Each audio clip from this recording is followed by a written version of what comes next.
When it comes to meal prep, there's a lot of different ways that you can get into this. So I thought I would share my story today.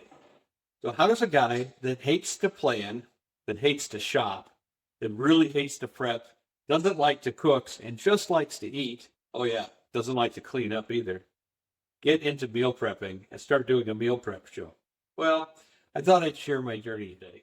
Because in the beginning, this is what meal prep looked like to me. This was meal prep. That's right.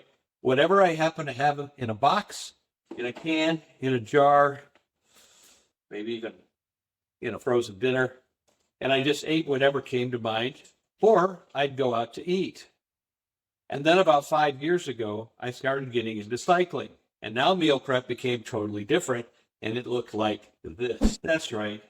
Now all of a sudden, I was really doing prep, but not what we do typically. And for me, it was lots of fruits and nuts and dried fruits, and then all the sports products, your pre-workouts and your post-workouts and your hydration and creatine and BCAAs, and it just goes on and on and on.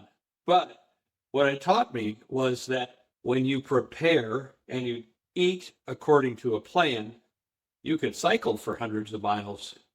You could cycle for 100 miles a day for multiple days, even in your 60s. And so I began to see the importance of, instead of just letting things happen, making sure that I had a plan to be able to hit the goal I was after. Well, 2 years ago, I got into an accident. I went over the handlebars on the interstate in California. That's right, on my bicycle. And I got into an injury that for the past 2 years, I haven't been able to move much. Been using a cane for most of that time, and I'm just now starting to recover.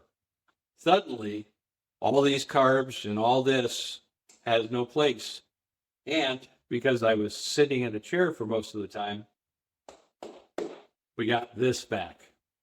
So meal prep has to take on a different function. And that's where a lot of people who visit our channel and who come to our community are at. They're looking for health gains, not necessarily sports gains. And so that looks more like this. Looks different, right? That's right, because now my meal prep is designed to help me stay on track with my calories that I need to take, with the macros I need to hit. But that's a little bit beyond what we're going to talk about. To stay on track, I needed meals that I could eat that I like, because if I don't like them, I'm going to go out to eat. I'm going to get a pizza. I'm going to go back to finding something in the junk drawer. I needed meals that were healthy so that they could hit my goals. In my case right now, my main goal is to lose weight and to start regaining some strength in the gym as I'm able to move more, right? So we make different things in our meal prep shows, like this delicious spaghetti squash lasagna, like this taco soup that we made yesterday. I actually had it for breakfast. It's really good. Or one of our favorites, which is our stuffed pepper soup.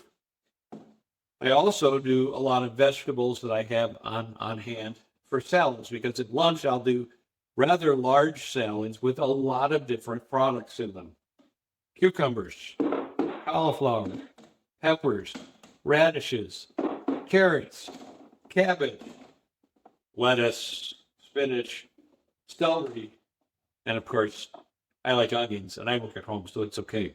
And then I'll put in some raisins, I'll put in some hard-boiled eggs, and I'll put in some cottage cheese for extra protein. Sometimes I'll put in meat, right? There's a lot of different things that you can do to make it. But if I don't have these things prepped up in advance, do you know what happens to them?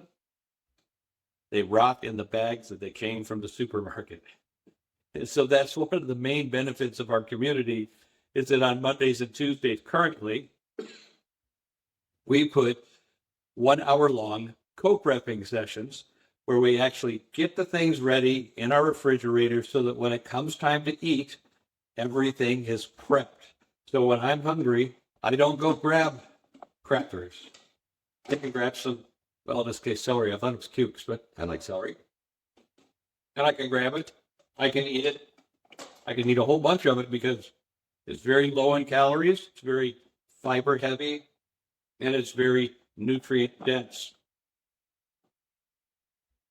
So We went from eating out of packages with all the processed foods, with all the processed ingredients, with the empty calories, with the very high carbohydrate load, which leads to this, which leads to frailty, which leads to dis-ease, right? Which leads to you not feeling well, being sick more, to having good, healthy, nutritious food, ready to eat when I need it, and a whole lot less expensive. Just to give you an example, this taco soup we made yesterday, when I asked ChatGPT, because I didn't have the time to fly around the country and a couple other countries, because we have people from Denmark and Dubai and Australia in our meal prep group.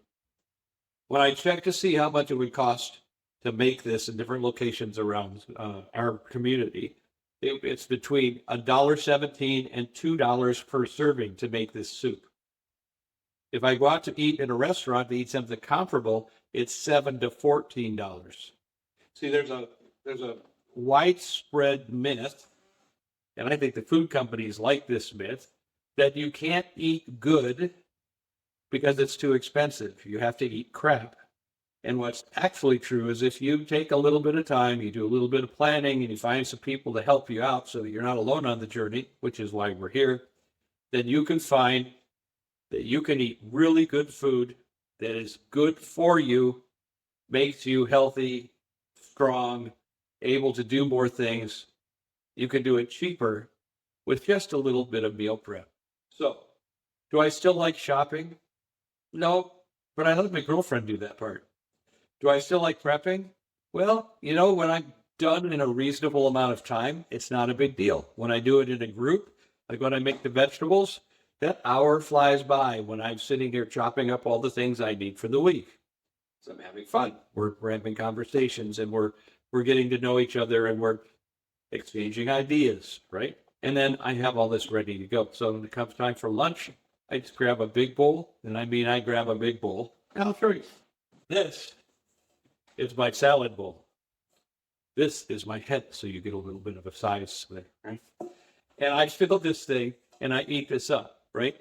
So with all of this, very low calorie, high protein, high nutrient concentration, I don't overdo it, and I get a lot of good stuff in, but all of that would not happen if it wasn't for meal prep. So whether you're trying to meal prep because you want to save money, or because you're just too busy at the end of the day to sit every single day and try to come up with something to eat and cook, and it just gets exasperating, so it's easier to call for takeout, or whether you're trying to lose weight or you're trying to improve your gains in the gym, meal prepping is an easy, fast, inexpensive way to really make that happen so much easier. So, how do you go from being a guy that won't go in the kitchen to somebody who's cooking on a meal prep show every week? Well, you see the benefits that are involved, and it becomes a no-brainer.